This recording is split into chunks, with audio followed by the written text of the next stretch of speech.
Blessed na dito, and syempre di namin sila disappoint. Kasi nga, ito yung best para sa mga fans nito. Na-expect mo ba na magiging top? Hindi naman. So, nagulat nga ako na top ako. Nagulat nga ako na ako pala yung top. Kaya nga dapat ako nga, sabi ko nga na nagulat din na siyempre na napanto na parang siyempre. Nung nakita ko top ako, siyempre, Nebra naman lagi nandito, di ba? Siyempre, yan. Ito lagi ito. Sasama dito. So, blessed lang. Wala namang tampang sa All-Star. We're blessed. Kasama ka ni Japet, di ba, sa Smart Gilas, Yes, diba? yes. Kamusta naman na nagka-reunion of sorts sa All-Star? Pakita mo naman yung mga gilas namin dati, yung nakita kami siyempre, usapan ng mga experience dati, mga kulitan, laro. Hindi naman laging paulit-ulit na yung mga nangyari ng Japet. Si Japet na rin yung pagdaanan namin. Ang dami ng pagdaanan ni Japet. So, sobrang 3 years na magkasama kami. So, ang daming memories na nangyari doon. So, yun, i-cherish namin na every time nakikita kami. Ikaw naman, Japet. Yun yung laging tumatatak sa isang tao. Yung pa-start ka pa lang, yung nag-uumpisa ka pa lang, yung wala ka pang you're starting to make a name for yourself.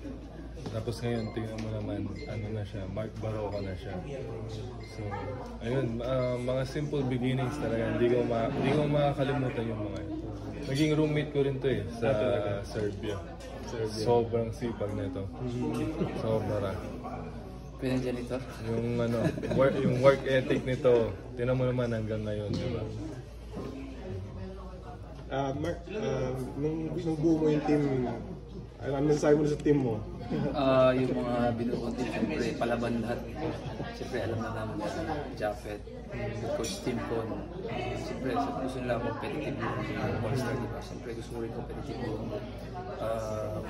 yung teammates ko. And siyempre, Coach George nga, diba? Gusto ni Coach George. Isa lang ko yung system ni Coach George, diba?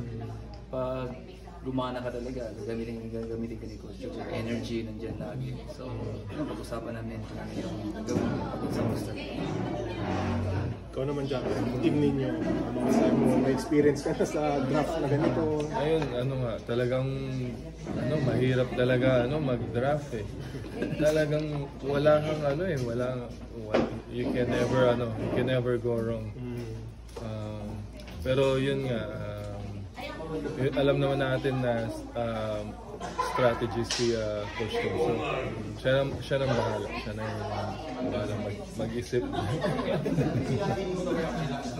Thank you. Thank you, mga idol.